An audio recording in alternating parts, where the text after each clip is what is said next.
This extraordinary creature is half blind, half deaf, and this is just about as fast as it can move.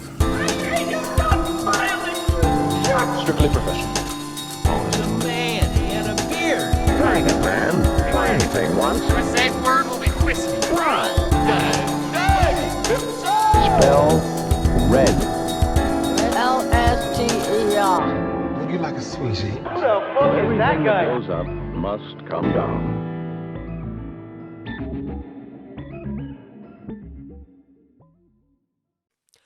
Oh, mahalo, ladies and gentlemen, boys and girls, plugs and sockets, and welcome to Fried My Brain Cells. This is the first episode. I'm your host, Seany Andrews, and welcome to the show. First of all, I want to thank my brother for doing my brother Connor Andrews. I'm going to put his deets on the footage here somewhere.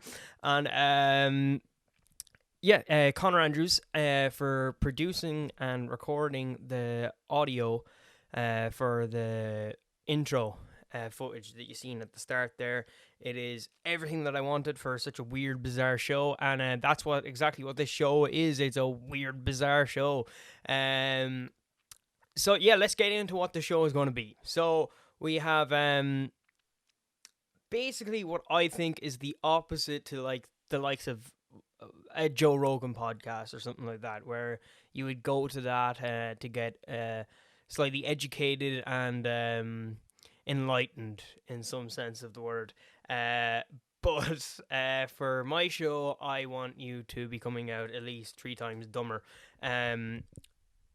You're going to lose some brain cells listening to me ramble on about a lot of shit. This is more of a visual-based podcast.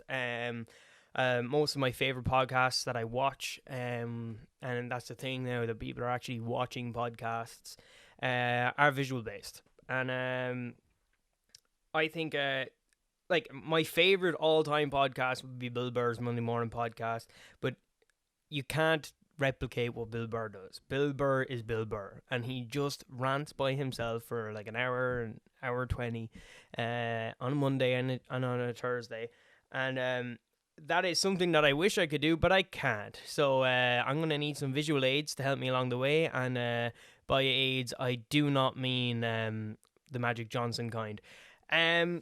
So yeah, we have what I think is a pretty good show lined up for us today.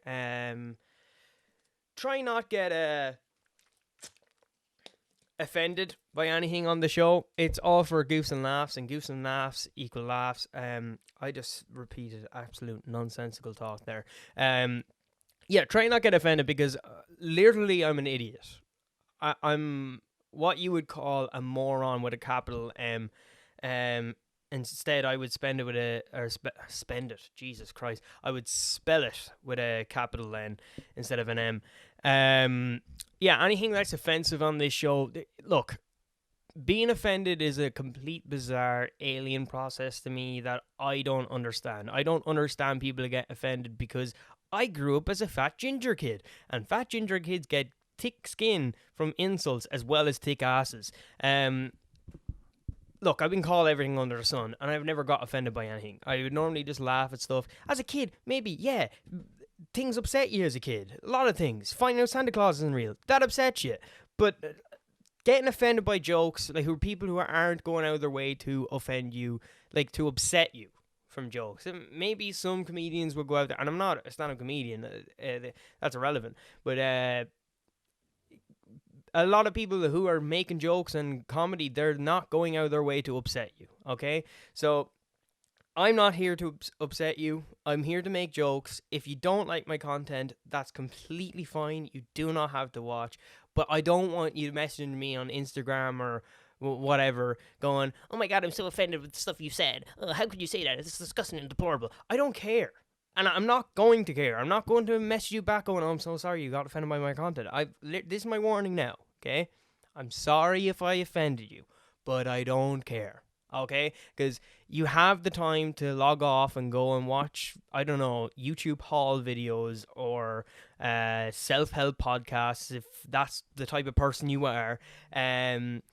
but I necessarily do not care about if you're offended by jokes. It's a stupid thing to be offended. If you are offended, and you do come message me on Instagram after I made this warning, I'll tell you what you can do, okay? Besides watching the haul videos and the self-help podcasts and the listening to the moon energy and all that stuff, what you can do is you can get your 2 favorite fingers, insert them inside yourself, record it, put it up on Instagram, and hashtag it, I'm a big fat pussy, okay? That would work wonders for me. Then I might apologize. But look, I'm talking nonsensical shite here. So yeah, took me a while to build the set and get a lot of things running with gear. This is actually my 4th attempt over 5th now, because things went wrong as well today. 5th attempt of recording the podcast. A lot of gear. It's trial and error, to be honest. Things hadn't been going well with equipment and stuff. So I wanted to make sure everything was right, and I haven't advertised anything with the show because it's pretty hard to advertise a podcast that you don't have a podcast yet. So I have made the Instagram pages and the YouTube pages and stuff like that, but there's no reason for me to upload stuff onto that yet. I'm gonna do an advertising week coming up to this episode being released, so you would have already seen that advertisement stuff at the minute. But as of right now, when things are recorded, there's nothing been done in that sense. I have just done graphics, drawn up the poster for the show, and been building the set and getting gear, and then putting content together for the show. So yeah, I spent a while doing this backboard. Mainly for branding of the show, but also to hide my comic book collection and stuff like that, because I'm recording from my bedroom right now, and people who have been to my bedroom, like my mates and stuff like that, they will know that this is just anti-fanny room. Basically, if a girl comes up here and sees my comic book collection, and this is a nerdy reference as well, which makes this bad enough, her vagina closes like a Star Wars door, like no sex tonight. So yeah, I wanted to hide a little bit of the comic book collection, but it's mainly for Brandon, and it looks cool as shit. We have Sid here, who he's been like a childhood art creation of mine. As a kid, I used to draw him really badly, and then keep practicing. He'd get cooler and cooler, and I still draw him today. Still doing him for the show, and I thought he'd be a really cool mascot for the show. So let's get right into our first clip of the show and our first segment. This show is going to be broken up into segments, like I said, because visual aids are going to help this show a lot, and it's going to give a lot of better of an audience interaction with the show. Everything that I'm watching today is stuff that I found from the internet and just obtained from like Reddit and YouTube and all that stuff, and I've edited some of these down just to make them more bite-sized and condensed, highlight some of the funnier and entertainment moments. So the first segment is called The Pain Game, and this is I love when people are injured or in accidents and stuff like that. It's probably one of the darker sides of my humor. Yeah. A lot of people, I actually feed off not the actual injuries themselves. I feed off of more so along the lines of people's reactions watching them. So when I've guests and stuff like that on this segment will really pay off of viewership. But other than that, I just love when I see small cut injuries and stuff like that, like people falling off things and the sounds of it. I just think it's fucking hilarious. You can call me a psychopath if you want.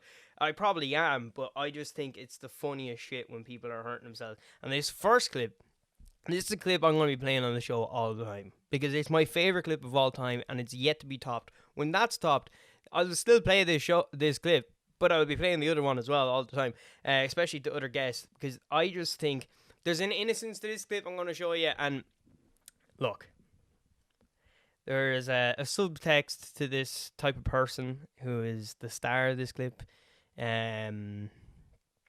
People might get annoyed at me watching this video and think I'm making fun of him. I am, but I'm also not. I'm not making fun of the way he is. I'm making fun of what happens in this video. So I'm just going to play this through without any commentary or anything at first. And I can't help myself if I laugh or that. But then I will go through why I think this is hilarious. But it's pretty self-explanatory as to why this is funny. Please don't knock those together. No. Holy shit! Jesus. Bobby, stop! Bobby, stop! What's wrong with you? Woo! Do not move! Do not move! What is wrong with you? Laura, are you dumb? How are you laughing at this? I'm blown. Right. I'm going to play it back to the start. Okay, so this dude, in the background, you can obviously hear that Stone Cold Steve Austin's team from WWE, if you don't know, is playing. And he's wearing a leather, like, waistcoat, biker jacket thing, which is what Stone Cold Steve Austin would have wore. Now, he's also wearing a cowboy hat, which looks like it's made from, like, lizard or snake skin or something like that, which is something that Shawn Michaels would have wore. And then the woo, that part is Ric Flair. Now, this is a combination of things. Like, this is all WWE, right? But Stone Cold Steve Austin, he does a thing. Like, he would normally come into the ring with that music playing, and he'd just smash two beer cans together, okay? Now, as you can see from the clip, they are not beer cans. They are beer bottles. And he does this. Please don't knock those together. No. Holy shit! Jesus. Oh my Bobby, stop! Bobby, stop! What's wrong with you? Woo! Do not move! Do not move! What is wrong with you? Laura, are you dumb? How are you laughing at this? Now listen. I'm blown. Listen to this next guy, okay? Knock those together. Don't smash those two bottles together. Holy shit! Jesus. Bobby, stop! Bobby, stop! What's wrong with you? Woo! What is wrong Do with not Laura? Are you move! dumb? How are you laughing at this? I'm blown.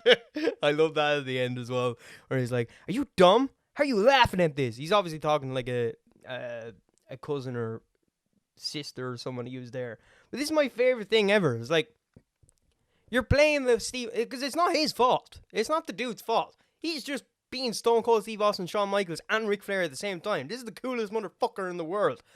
It's the people, I was about to say who own him. The people, the people who are his parents and siblings and stuff, the people who are at this pool party, other than him, it's all their fault.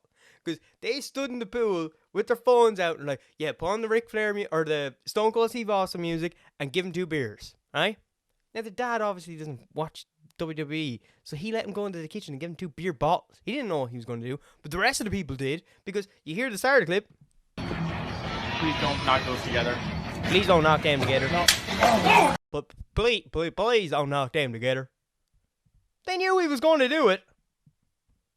And by saying, please don't knock them together, that doesn't stop him from knocking them together. He's going to knock them together. He's Stone Cold Steve Austin, dude.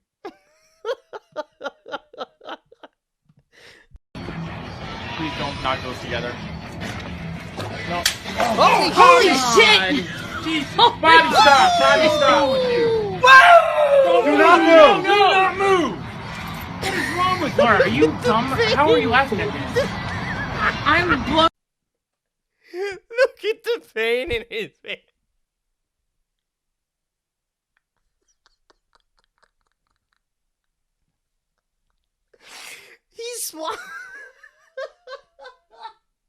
He swallowed so much glass. And whatever he didn't swallow is in his hands. Please don't knock them together. Dude, of course he's gonna knock them together. He's Stone Cold Steve Austin, man. Of course he's gonna knock them together. he goes to town on that bottle that has no beer left in it, but just shards of glass. Woo! Dude, he proper, like, I'm gonna play that back just a small bit. The amount of glass he has gripped in his hand. Like, watch when his dad pulls it out. Please don't knock those together. Alright, stop! Holy I didn't know you were shit. I didn't know you want to smash two bottles together. What's wrong with you? Wait, Do what? not move! What is wrong with Laura? Are you dumb? How are you laughing at The me? amount of glass in his hands. Now, apparently, I showed this to one of my friends, and apparently there's a longer version of it. I couldn't find it. So if any of you can find the longer version of this, I do want to see it. He said afterwards, even though he smashed glass, because this is what I'm saying. The people who, I was about to say own him again. The people, the people who are his parents, his carers or whatever,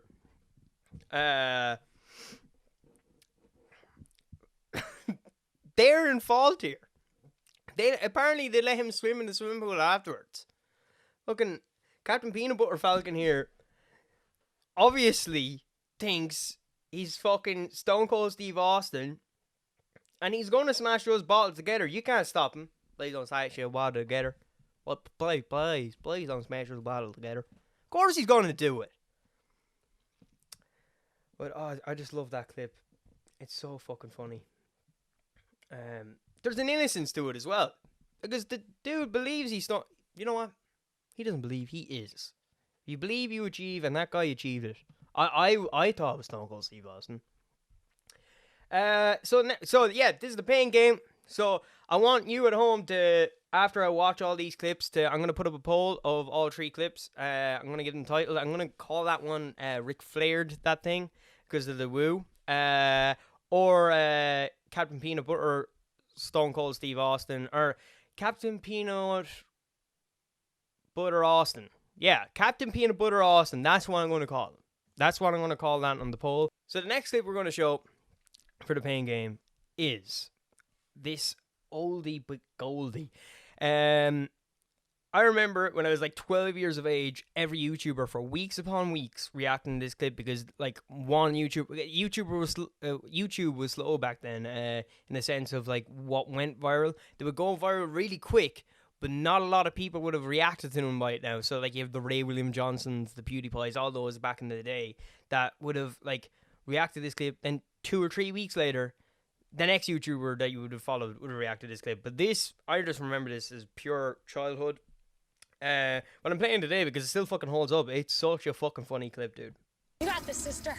You were super, super close. You're super Right close. in the kisser. Right in the Show kisser. that night Yeah, who's right in the boss. kisser.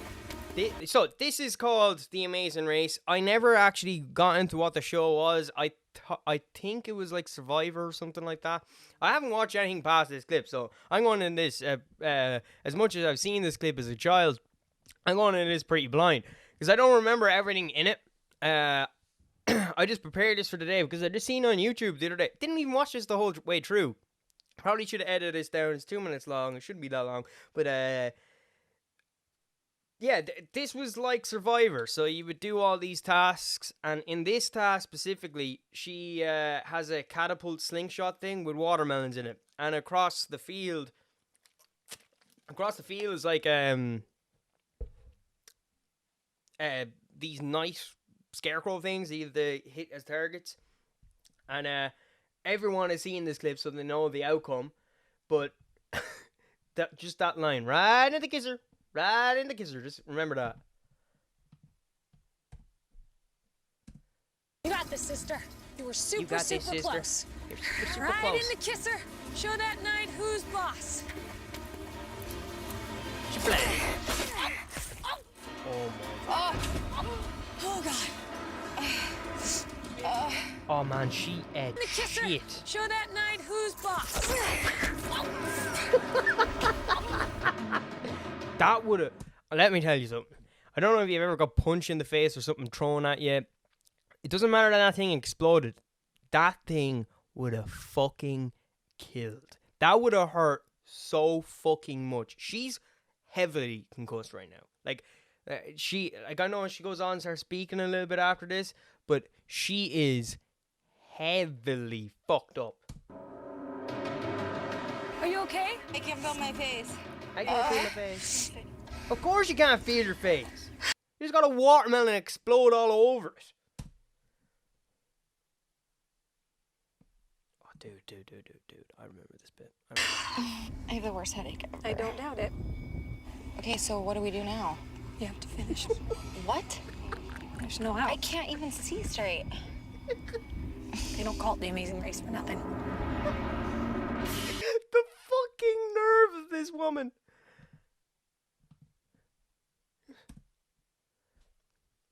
So the host of the show comes over to her to talk to her. Normally in shows like this, like, and they get hurt, they're like, now if you need to come out of this, you can. You don't have to go any further. And they normally do that thing of they do the cutaway interview of the contestant. The contestant's like, I was about to pull out, but I had to pull my socks up and get shit done because I got kids to feed and all that fucking soppy shit. But listen, are you okay?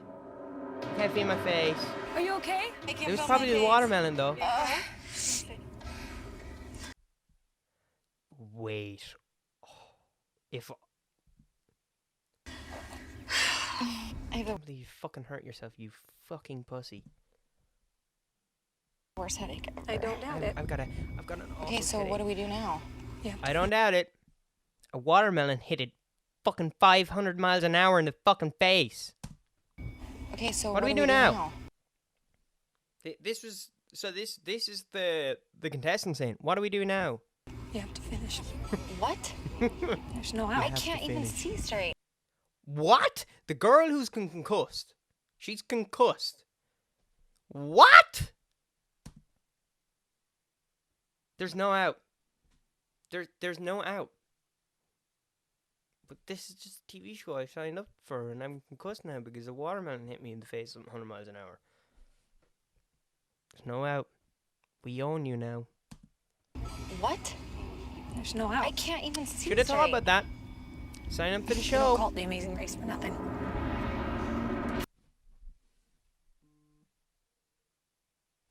This isn't called the Amazing Race for nothing.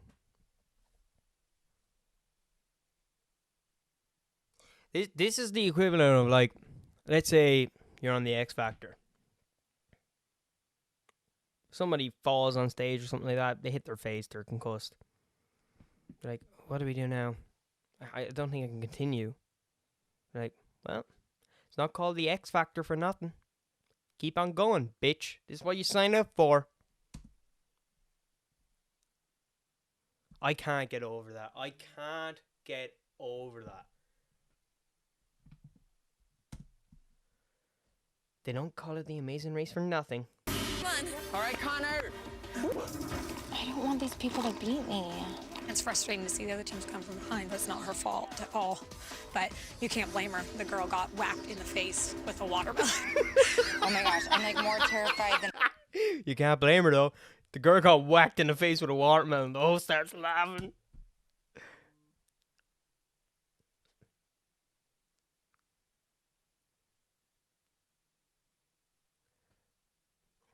Oh yeah. That clip never gets fucking up. She gets fucked up in the face, bro. This next one is... I don't know. I don't know how you can be so much of a fucking dick. Like, what is this thing with, like, security guards and stuff like that? And their unrelenting rage against skateboarders. Like, it's... I know I've seen some of the clips where people are coming up and they're already out the gate. Straight away out the gate. They're like, get the fuck out of here! You're not allowed to do that. I'm calling the police. This is a government-owned building. No, this is a government-owned building. You need to get out of here. I'm calling your parents. I'm calling the police. I'm calling your parents. But the skateboarders are always like, yeah, call them. call him. I'm gonna still do my kickflip around you, you old bitch. Like, stupid shit like that. I can understand how, like, that would get a little bit infuriating. But what the skateboarders are doing is, like, it is dangerous stuff. And if you interfere with that, you can seriously fucking hurt them. Like in this clip here. Security guard's so ready. Take that, you fucking pussy. Oh.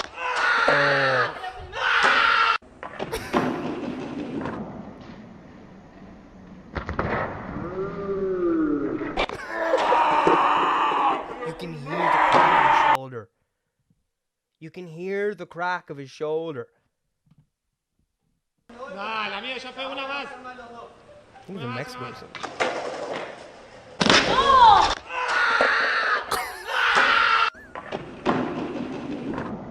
Dig at that, you old fucking pussy.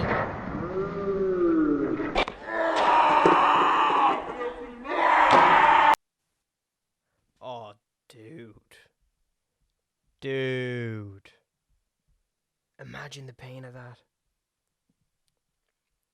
So yeah, the last one I'm gonna call the on the polls I'm gonna call the amazing race.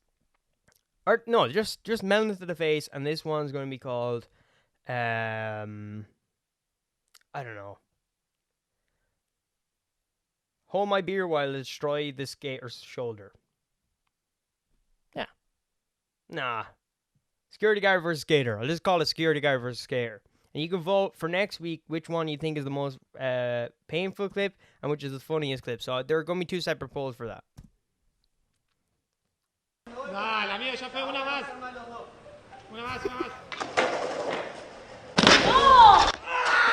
dude in the background.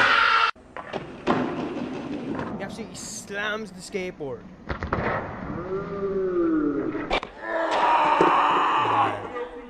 Screams out of him. So, yeah, moving swiftly on, we got Virgin News for you today. And Virgin News, I'm going to have, like, sound bites for the next show and stuff like that.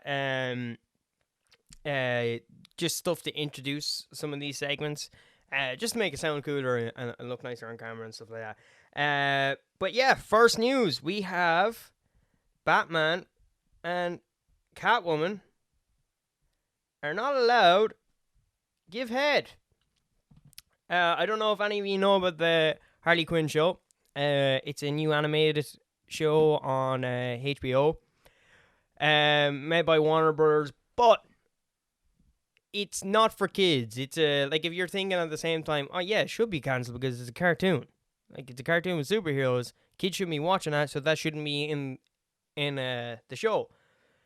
But it's an adult show. It's like if you were watching South Park or Rick and Morty. Like, I know you can show some kids some of those type of content, but you really shouldn't be. I did, and look how great I didn't turn out. Yeah, so the Warner Brothers made a statement the other day of Catwoman, a scene of Catwoman. And I don't know why they put it out. I think it's just promotion. I think it's actually a clever move. They put this out there going, because it was never been in the show. It wasn't released yet. So they put out a statement saying Catwoman and Batman's sex scene deleted from Harley Quinn show. But they went into detail then going, it was a scene of oral from Batman giving Catwoman oral had been deleted, and they said the reason for deletion is because superheroes don't do that. What? Squeeze what? Heroes don't get head? Heroes don't have sex? I mean, yes they do. Why else would they want to save humanity? To eat more puss. Of course they fucking do. I mean, like, that's not the real reason. You just went, you know what? We're making cartoon porn. We could sell this to Japan, but the rest of the world, nah, it's not gonna work. Like, I just don't understand why they, like, I can understand, like, they're giving interest to the show and stuff like that, but Harley Quinn's a super popular show for, like, anyone who's into comic books and stuff like that. It's a huge, high-rating show. Highly popular. And it just baffles me. But one of the things that I think, I'll pull up my phone here, a screenshot of it. one of the things I found the funniest about all this was Val Kilmer. I'm going to put up a picture on the screen. Val Kilmer reacted to this news. Val Kilmer weighs in on Batman sex debate. And he put up a screenshot, 2 screenshots. He put up his face smiling in Batman Forever, which I always thought was the weirdest fucking thing ever. Oh, I never explained fully what Virgin News is. Terribly sorry. Like I said, this whole show is going to be trial and error. Virgin News is essentially like it's a funny name for basically comic book, video games, and movie news for all us nerds out there that don't have sex, hence Virgin News. But yeah, going back to Val Kilmer weighs in on Batman sex debate. And he put up a caption saying, does he or doesn't he? And it's a picture of Batman with, I can't remember her name, I think it's like, she's basically Rachel in The Dark Knight. There's another girl, I think she was a journalist. I haven't seen Batman Forever in ages, because it sucks. But just caption going, we could give it a try. I'll bring the wine. And I just thought that was fucking great. I thought Val Kilmer is a disgusting fat mess now, and I think the fact that he'd be like, yeah, Batman eats pussy, I eat it every fucking day. I think that's kind of fucking funny. Then we're going on to E3, and E3 was a shit show this year. I have to say, normally you get like E3 is a gaming conference, be like Comic-Con, where they would announce a lot of like movies that be coming out, but E3 is for announcing what the fuck was that? E3 is a conference for gaming, and normally they'd have a huge catalog of new games that be coming out and amazing game trailers, like really, really good game trailers. You normally get like, even for like really boring games that the majority of people wouldn't play mainstreamly, like Diablo and stuff like that, they have huge, beautiful cinematics that you kind of wish were movies and stuff, but you get none of that this year. I do think a big reason for that is the fact that Sony aren't part of E3 anymore. They're doing their own thing. But everything else, like, you have Microsoft, they're a huge, huge company. Huge games like Halo Infinite and stuff like that. And then also they're like, they didn't make it the new Far Cry, but the new Far Cry, I remember the trailer came out last year, the first cinematic, and it looked stunning. It looked like a beautiful game, really cool. Gus Fring from Breaking Bad is in it. I was like, Jesus Christ, I can't wait for this fucking game.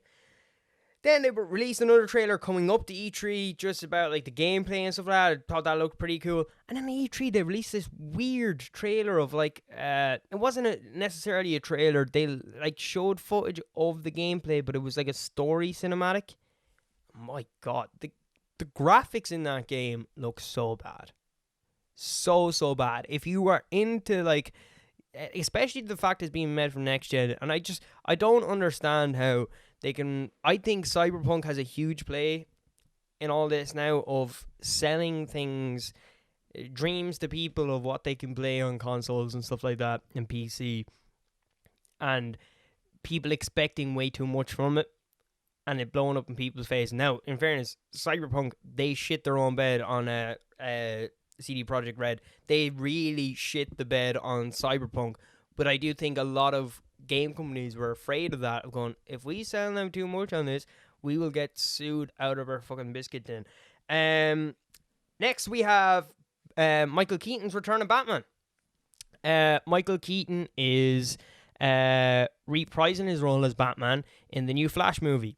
I have to say, I think it's a really cool idea, because you have to understand, like, a lot of people are losing their mind going, oh, you moved to Ben Affleck to Michael Keaton, he's getting older and older. But that's not necessarily what's happening here. I think they're going for Flashpoint, which is a story, a comic book story of Flash time traveling, but he jumps into different parallels, so he jumps into parallel universes and stuff like that. Really, really cool story. The film isn't going to be loosely based off that, because they can't fully do the full Flashpoint story. But that's what this is. This is Michael Keaton as Batman in a different DC timeline universe. It's something that Marvel are now attacking. They have done that in comics before and stuff like that, but in the movies, they are doing the altered timelines. The first movie they'd done that with was with Into the Spider-Verse, which is not mainstream MCU yet, but after, if you're watching Loki at the minute, which 2 episodes in, it's another episode out tonight, can't wait. It's great. It's so great, and it's really tackling that timeline jump stuff.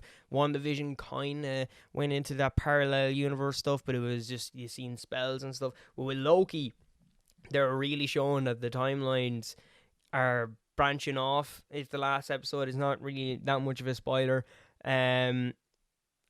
but it's really, really good. And the stuff that's going to be coming out tomorrow, especially in Doctor Strange, it's called like the Madness of the Multiverses or something like that.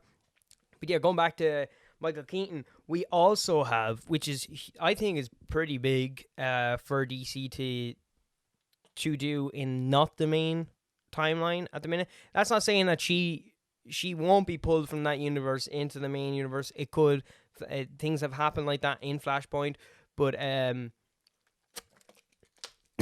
they released pictures of both Michael Keaton and I can't remember her name. I'm just gonna search Supergirl, girl actress, and her name is. There's too many faces for me to look at right here. Flash movie. And as you can tell from my typing and how slow it is, I'm heavily dyslexic. Yeah, Sasha Calle. She's Latina. Her costume looks great. It really looks good. Like, there's been a few recent Supergirl comic book drawings and stuff like that, and her hair's cut short and stuff like that, and she looks exactly like the comic adaptation. Even the way that the cape is brought in, they haven't shown pictures with the cape. That's going to be CGI'd in, obviously, but they have like coming down from the S to the shoulders. It's all perfectly matched. I think it's it's going to be a really, really good film. It's from the same director as the of the It movies. I didn't really like It Chapter 2, but he's a competent director that can pull off action and all mad different things. So I'm really excited to see what actually comes from that, and especially after watching the Snyder cut of Justice League, it's kind of mad seeing Ezra Miller in those 2 different types of Flash performances with the reshoots from the Joss Whedon version of Justice League that came out before the Snyder cut, even though the Snyder cut was filmed first. That's a whole video by itself. But I didn't like Ezra Miller as Flash in the first one. I thought it was funny in times and stuff like that, but it was a bit too try-hard, which was off-putting for me. And he was useless. The character contributed nothing to the story. He had his own, in the last final boss fight, he had his own subplot of where he's trying to save some Russian family that are brand new, introduced into the movie the last 15 minutes or so of the boss fight. He's off saving this small family from these flying insect things that I just didn't think was good. And then you have the Zack Snyder cut where Flash is competent, Flash is funny, he's smart, and he does a lot of cool things. So I'm actually looking forward to Ezra Miller as the Flash again in the new Flash movie. Black Adam just finished filming this week. The Rock just put out that statement. Look, I love Black Adam as a comic book character, but at the same time, I am not wholeheartedly looking forward to a Black Adam solo pick. And I think The Rock is a perfect casting for him, but not in his own movie. The Rock is a super successful actor. That doesn't necessarily mean he's a good actor. I think he's a pretty piss poor actor. He has some funny comedic timing. He's pretty good comedic timing in like Hobbs and Shaw and in Central Intelligence with Kevin Hart, and in the Jumanji movies. Look, he's got good comedic timing. But Black Adam is a dark, serious character, and the only way that would work is if he's the main villain in the movie. Black Adam is a main villain. He's Shazam's Captain Marvel, but everyone knows him as Shazam. It's his main villain, and they have the same type of powers. He's just an older Egyptian and stuff like that, but he doesn't really contribute a lot dialogue-wise in the comics. He's normally just this powerhouse of a supervillain. He's a lot more powerful than Shazam and stuff, but it's kind of a little bit annoying to the fact that they have made the perfect casting for somebody who is strong, has that sense of intensity of like if he looks mean, he's mean because he's a big dude and he looks like Black Adam from the comics. It's kind of annoying that necessarily, he's going to be a good guy because Dwayne "The Rock" Johnson cannot be a bad guy in a movie. They tried to do it in Fast and Furious, but he's still a cop. And it has to be a good guy in every movie. And that's kind of upsetting in the sense if you're a Black Adam fan. I know most people who would watch the movie, like most superhero movies, aren't actually avid fans of the character, so they don't necessarily care about change. But it's kind of annoying in a sense that we want to see The Rock versus Shazam in a pure good guy versus bad guy setting. And that's not to say that they can't face off in the future. In future Shazam movies or future Black Adam movies. But it will say that it's going to be kind of like that Batman v Superman type thing if they do make Dwayne "The Rock" Johnson a good guy as Black Adam, which is a little bit underwhelming. So in Virgin News, I always pick a movie pick of the week, and movie pick for me is Little Things, starring Denzel Washington, Rami Malek, and Jared Leto. And this movie is a clever detective movie solving murders, and it's kind of got that Seven type vibe to it. But it's such a clever, unique movie. I haven't seen a detective movie quite like it on like Seven, which would be kind of similar. It pulls on the moral strings of detectives and humanity in a sense. The director does a really fucking intelligent thing with the movie by placing small little bits of evidence for not the actual characters to see, but for the audience themselves, like placing the killer's car throughout the movie in the background and stuff. It's not a spoiler, but the reason why it is called Little Things has a purpose, and that is purely don't get caught up in the little things. And if you are off the bandwagon of Jared Leto being a good actor after seeing his heinous performance in Suicide Squad, I don't blame you. However, if you do watch this movie, you will see how good of an actor he is. It's probably one of the creepiest, unnerving performances I've ever seen in my life. He really has it down to a T, playing these unhinged fringe characters.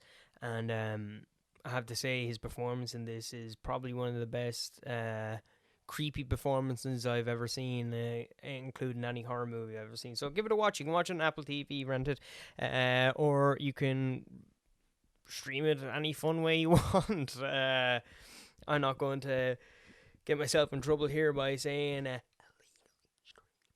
but you can. I'm sure if you put enough time into it, you can. So going into the next segment, this is a premiere of Planet Derp. Planet Derp is going to be another YouTube channel that I'm also working on, which is basically like I take animal video and documentary footage and I just dub over doing stupid voices, and I will narrate it like Sir Attenborough himself. So this is Planet Derp. So yeah, enjoy it. It's just going to be a small snippet from what's to come. I'm planning on producing the publication of that next week. So, ladies and gentlemen, sit back, relax, and enjoy this small little excerpt. That's not the word. I'm not going to even challenge saying the word because I'm too dyslexic for that crap. But this is Planet Derp. Fuck off, Oh, out Jerry, tree, get off mate. me, mate. Get out Please, of the fucking Jerry, tree. fuck off, mate. This tree's Jerry, for me, seriously, fucking fuck Sheila. off. And you're not Jerry, fucking Sheila. fuck off, you Now fucking fuck cunt. off. I'll fucking bite you, Jerry. Mate, you can't be fucking serious. You fucking cry. Can't! Don't allow this fucking fella. He's fucking crying. Can't! Jesus Christ, mate. You were the worst neighbour in the world. You're a fucking cunt, Jerry. Why can't you just fucking share the tree, mate? For fuck's sake, Jerry, Get mate. allow this, boys. He's fucking crying because I kicked him out of the tree. Can't! Mate, seriously though, fuck off. You're scaring the Sheilas. It's just about the Sheilas, mate. No disrespect, but if you climb up this tree again, I'll fuck you up. The tree is mine. It's all mine, Jerry. Don't even fucking think about it, I'll show mate. you. Swear to God. I'm coming up, Jerry. There's fucking nothing you can do about it, mate. I swear to God, it's my tree. Mate, I'll fucking Jerry, please, warn you. mate. Didn't You share the tree. There's plenty of Get out leaves of the for fucking both tree, of us, mate. Jerry. Jerry, out of the fuck tree. off. I swear Jerry, to God. no, Fuck out don't of the be tree, like mate. this, Jerry. It's my Fuck fucking off, tree. cunt. Fuck off, mate. Fuck off. I'm Fuck telling off. everyone you're a cunt, Jerry. You wanna fucking go? Ah, cunt! I'll fuck you Fuck up. off, you cunt! Fuck off, cunt! Look out in the fucking horizon. Cunt! There's plenty of fucking trees. Find a new fucking neighbour and fuck off. Cunt! Oh, here Cunt! he fucking is. Fucking crying again. Christ or fucking Cunt! Stop acting like a Everybody, fucking Sheila. there is I'll a fucking cunt! treat you like a Sheila. He's a cunt, everyone! Yeah, that one made you quiet, mate, didn't it? And welcome back. Hope you enjoyed that clip there. Planet Derp will be up. If you follow my Instagram at Fried My Brain Cells podcast, I'll tag it in the link below. You will get updates on to when that is going to be released. As of to now, I still have a small bit of editing to do, so the actual date is not set in stone yet. So, a lot of my friends and people who are sitting at home who know me, because let's face it, the people who are watching this are my closest friends and my parents. Hi, Mom. They're probably asking, why am I doing this? Why am I doing a podcast? Mainly because I enjoy them. I like podcasts. I listen to at least 2 or 3 a day. They're all mainly comedy-based podcasts, and none of them are like bullshit politics podcasts and stuff like that. Do you know what? To be honest, listening to those, they can really, really, really bore the shite of a person. I started getting into them a small bit about a year ago, and then I just pulled away from them, because if you're just going to be filling your day with negative things, you're going to finish your day being a negative person, and not necessarily being a bad person or that, but you're going to have a negative outlook on things, and that's not for me anymore, and that's what I'm going to get into here. Excuse me. That's what I'm going to get into here about to why I'm doing this. I've always felt like I was an out there type of person. I was about to say outgoing, my brain went, that's a lie. No, I've always felt like I'm an out there person.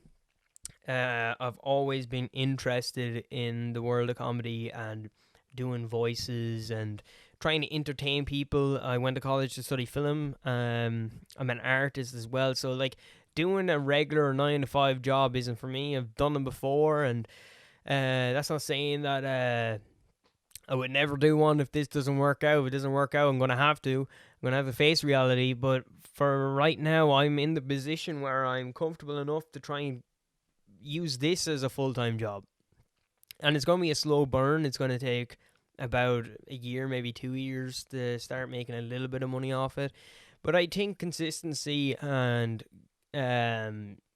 just doing the work, like putting it out there, not worrying about what people think, I think that will eventually get me to a place where this could be me full time with a crew in front of me instead of just an empty camera, and I could have guests on with look, this is one of the main reasons why I want to do this is it's a confidence boost, really, wanting to do something like this. I've always been interested in being a comedian, but I know what comes with that is you have to do stand-up comedy, and doing stand-up comedy right now would be a huge daunting thing to me. Recording the podcast for the first time on the first day, there was this adrenaline rush. I couldn't think straight. I was getting anxious and nervous, but I just had to. Afterwards, I felt a little bit more comfortable, and coming into it today, I was a lot more comfortable, and it's working out in my favor in the sense that I am getting slowly more confident every time I try to do this, and I am. Again, just like the gear with this, it's going to be trial and error. And if I put up this podcast and people go, well, that episode wasn't funny, I'm not going to be too butthurt over it, because it's my first one. It's not going to be a laugh-a-minute podcast, and I'm going to have to do a lot of explaining on the first podcast, because people have to know what type of show this is going to be, if it's going to be for them or not. Even some of my closest friends, if they watch this and they're like, well, that was fucking shite, what's he thinking? To be honest, I don't really care. Like, the show is either for you or it's not, because it's like when you introduce a TV show that you've watched, and you can see that person as you're explaining the show, their eyes are glazing over and go, yeah, I might give it a watch. They're not going to. That's not them being like, oh, screw you and stuff like that. That's just, it's not their interest. And this podcast, to some of my closest friends, it might not be their interest, and that's fine by me. Like, I know I'll have a niche out there for some type of audience, and it will take some time to grow, and it might and it might not. But look, at least I'm trying it. I'm attempting it. It is wrecking my head at the minute trying to do all the work for it. And the unknown side of it, will I make money off this? But I don't really care about that type of stuff yet. Anyway, so yeah, I want to be a comedian at some stage, but I'm going to use this as a platform to build a bit of an audience and build a bit of confidence. This isn't a plug, but recently I have started doing well, you can pay me if you want better help, but this isn't a plug right now. This is a freebie. Anything else after this, you can hit my email in the link below and give me a bit of sponsorship money, please. No, but I've been started doing therapy on BetterHelp, and it has changed my life in a sense where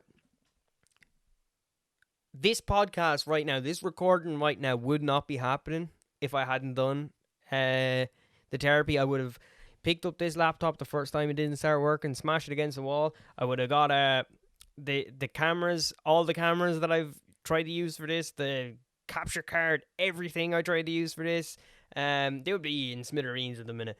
I would have lost my temper a lot, and I would have been, I didn't really know what, I always knew I was depressed.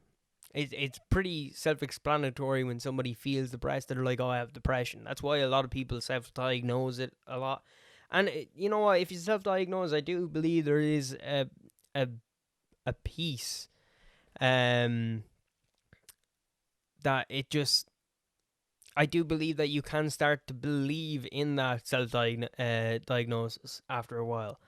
But then again, I always knew I was depressed, but I never knew why. And I never knew why I was angry at the same time. I'm a happy-go-lucky person, I've always have been, but there are some things in life where literally I get one failure and like that, I'll just snap at things, and I'll lose my temper on a huge scale, and then I don't start thinking clearly, and but doing that was awful for the listener. Terribly sorry for the tongue thing there. But yeah, no. Trying to find those answers are impossible by yourself. They just are. Like, this is why I've heard so many people go, oh, self-help, you need to do self-help, write a diary and all this. Oh, yeah. No, it does not work. If you have a car that's broken down, you're not a mechanic, you wouldn't try and fix it yourself. I might because I'm an idiot, but you wouldn't try and fix it yourself. You would bring it to a mechanic. Even at that, that kind of doesn't work at the same time because doctors have psychiatrists themselves and therapists themselves. Trying to help yourself purely by yourself will never work. You need to look yourself in the mirror and go, look, these things aren't going to get better by my unhealthy self trying to make myself healthy. So before Christmas, I was living in Brighton with a group of people. They were a great group of people. I came home and I decided I wanted to stay. I only came home to visit for Christmas, to visit here. I didn't really know where my place was. And after that, I was in a great place in the first lockdown. Lockdown, top-notch shape. I was really happy. I was going to the gym, which you can visually see that I haven't been to the gym in quite some time since Christmas. But before Christmas, I was in tremendous shape. And when I came home, I was like, I failed going out living by myself, so I would have considered it a failure. And anything negative that would have happened after that would have, to a sense, it would have built up. So, like, I had one failure, but it wasn't just that one failure. I'd be thinking about that in the time. I would have failed at something, and then every other small failure I have had since I was like 6, it's crazy. I would have thought about all of them at the same time, and I'd be riled up. I'd be anxious. I have what would be close to panic attacks, but they're not. Like, I was just like crying and whinging and giving out and just being a not fun person, basically. So I knew I needed to get help, and I got diagnosed with depression, anxiety, and non-cognitive thought. Jesus Christ. Also have dyslexia, dyspraxia, and dyscalculia, which you will slowly get to see through this podcast. I got diagnosed with those 3, and with the depression and the anxiety, I actually didn't think I was that anxious, but in retrospect, it actually makes sense because I'd be terrified to talk to new people and make new friends and stuff like that. Like, I'd be a very type of cliquey person. Like, I would get in with a clique, and I wouldn't want to go outside that clique, even though I've done things like gay stupid shit like sing in front of the school and a load of bullshit like that. But but I do have anxiety. It was a surprise for me, but non-cognitive thought was something I never thought I had, and I do think that has actually resulted in my depression, and it has what was making me so angry all the time, because it's basically like what I already explained. You can't, when you come across one failure, it's not just that failure in front of you. It's every other failure you've had that you've had not addressed yet.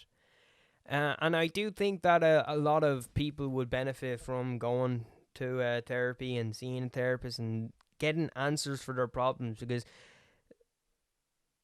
yeah, you can try and help yourself. You can try, but you will never get answers for your problems that you can't see yet. And I couldn't see mine, and there were times where I had suicidal thoughts, but I would never, once they start, they were just thoughts. Like, everyone has thoughts like that, right? But once I wanted them to become more than thoughts, it was as if my depression would come in like the Joker in that scene of The Dark Knight to Batman, and he was like, I don't want to kill you. No. How would I live without you? You complete me. That's the way my depression would go. Be like, no, we can't do this. Jump, coward. Get out of here. So I just didn't know how to fix myself for a while. And for ages, like 3 years ago now, I've done 2 years of training. So yeah, 3 years ago, I was 16 stone, fat, big poppy. I could milk my own tits. I was a huge, unhealthy, unhappy person. I start going to the gym. I start losing all the weight. And at first, it was just purely to lose weight. I didn't want to get in shape. I didn't want to make the gym a thing. Just wanted to maintain. Then I start getting into the gym. And it started making me a lot happier. And turned me into a lot of a nicer, more orientated, what's the word? Basically, I was more focused and more productive, wanting to do more things. I was getting up, not earlier, because I was participating in other things that we will talk about on a later podcast. Don't want to give away all my insecurities on one. But yeah, no, I use the gym in a way to make myself more motivated and productive and do more things, and I was a lot more outgoing. Because you look at yourself in the mirror and you're like, Jesus fucking Christ, I'm not that bad now. And then you look other times and you go, ooh, poppy. But yeah, no, you can use it to be a lot happier, but I was also using it as a mask. Because still I had those things like the depression, the anxiety, and the non-cognitive thought, and non-cognitive negative thought. That's what it actually is. I might have left that out when I was saying it before. That's the dyslexia working again, beautifully as ever.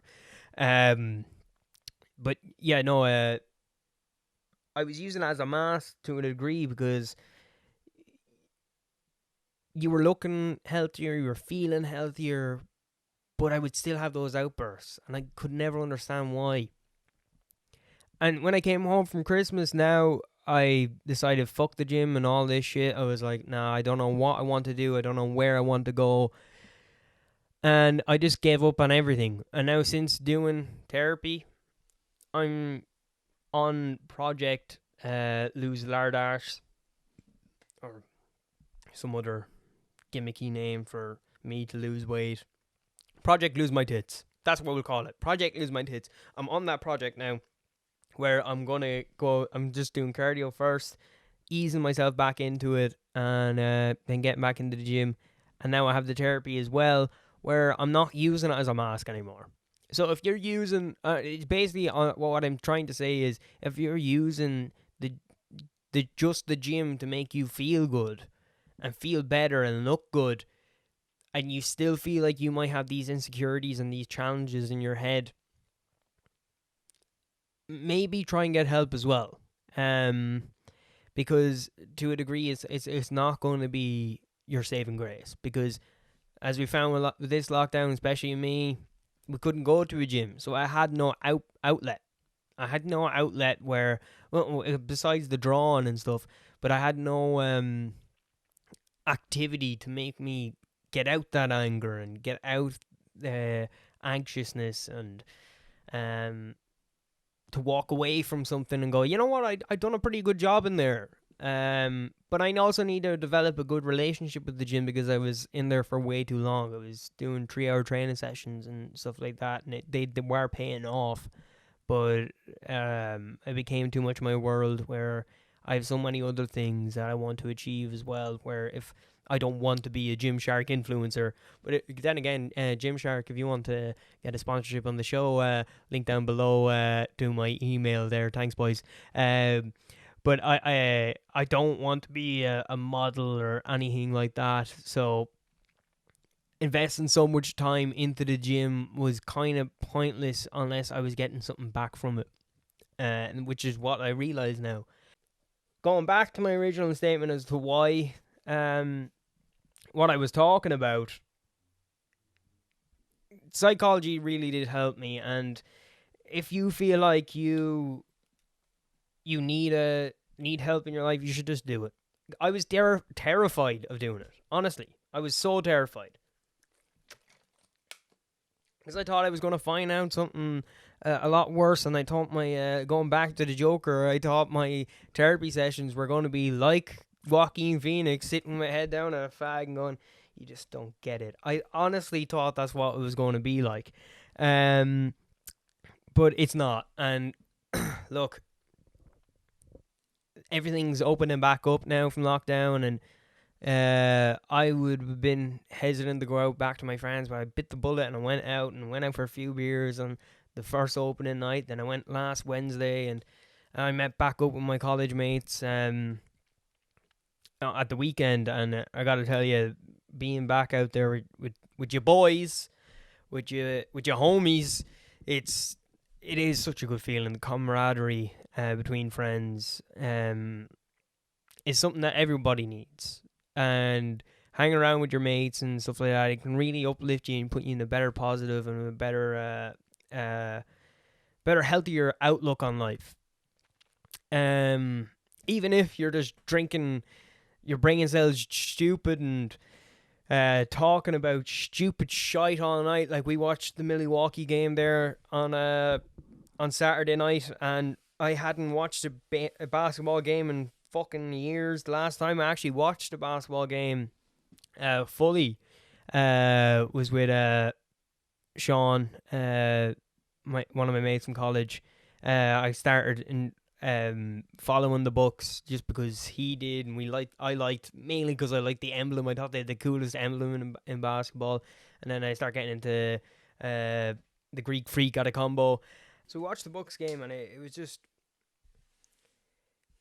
was great to just be back with the lads. It was just fantastic to just act like absolute muppets all night and till early morning, talk about shite.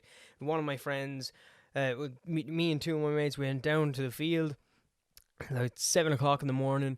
My mate who owns the house was showing us around where all these like fairy forts are around the trees and stuff like that. There was all these sheep, and we were sitting on this log, pissed out of our heads. One of our mates had drank a full bottle of fucking gin.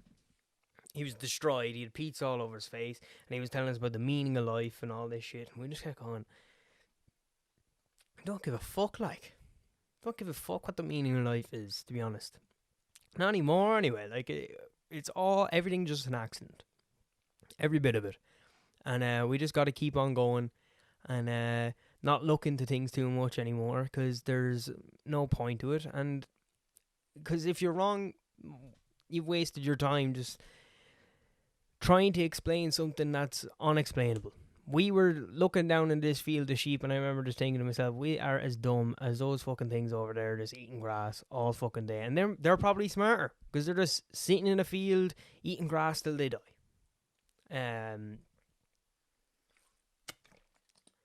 But yeah, I know this is a bit of all over the place podcast, but as we grow, it will be a lot more in tune. I will have a crew eventually. I'll have guests, and I'll have a lot more segments created by you, the audience, which is what I want to do. I want to have more of an audience connection with this show.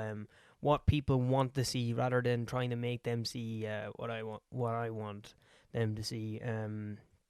I think there's a niche here for America of a young Irish man who's into nerdy shit and watches UFC and doesn't know anything about any other sports or any other thing than movies and comic books and a lot of bullshit.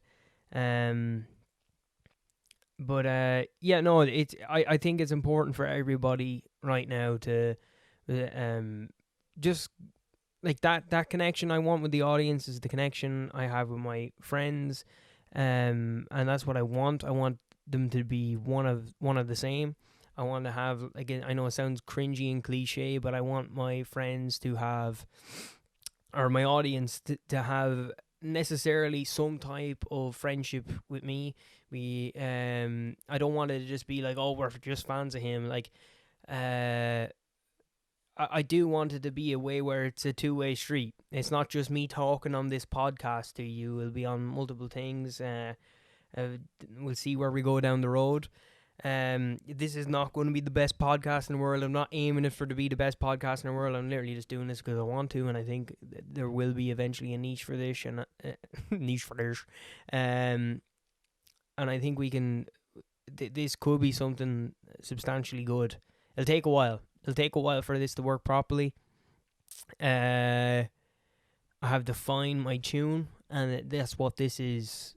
This podcast is a practice for fine-tuning entertainment and comedy. And I know there wasn't a lot of comedy stuff on this today, but that will grow over time, and I think my timing needs to be brought in a bit. But yeah, no. I want a friendship with my audience. The same way that there's a lot of people I haven't seen because of lockdown, but even besides lockdown, there's a lot of people I haven't seen in quite some time. Some friendships have, not that we've had falling outs or that, but just people grow apart. And I know tomorrow if I seen them, it would be the exact same as if I seen them for the first time, as mates. I want that to be reflective on what, see this as a long distance friendship, because I know there's people out there who are my friends that I haven't seen in some time, and I know they still treat me the same way as we last left off.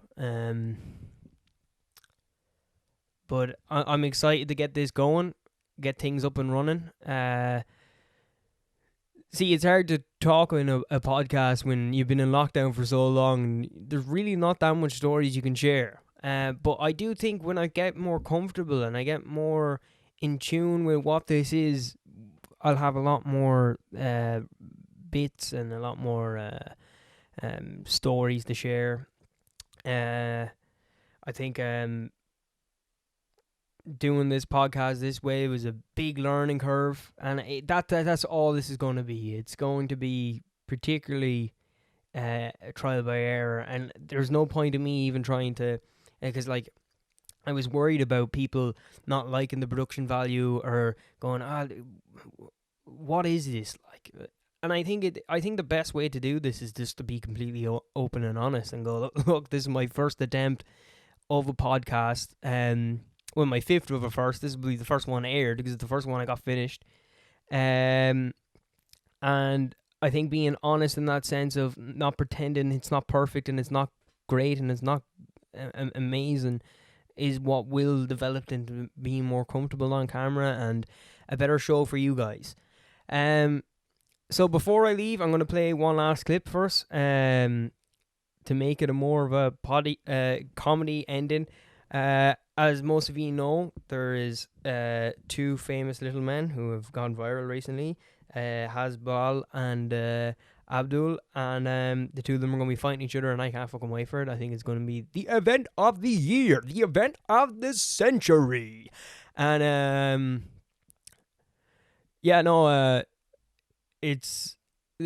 Hasbullah has changed my life. I want him to be my best friend. I want one as a pet, and I want to bring him into kids' schools and sell sweets to kids and get the money. And if that doesn't work out, we can always sell them drugs. Working or selling drugs to kids always pays off. Just look at the Keenans. But yeah, no, guys, this has been great. I loved every second of doing this, as long as it took. We started at I'm pretty sure 11:30, 12 o'clock today, and it is now, no word of a lie, it is now 6 minutes past 9. I have to, it's the way with what I'm working out with the camera and the memory space. I need to get a new SD card, I need to get a dummy battery for the camera, a lot of things I need to do. But look, work in progress, guys. Appreciate having you. Hope you enjoyed today's show. It's something different. It's something weird and something not well put together, just like myself. And peace and love.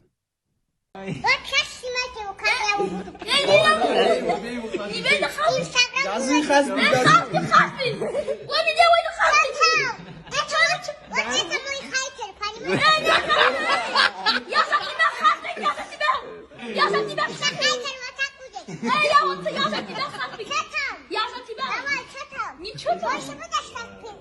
Не буду. Я не делаю, не делаю. Блядь, я жесткая реклама вызика.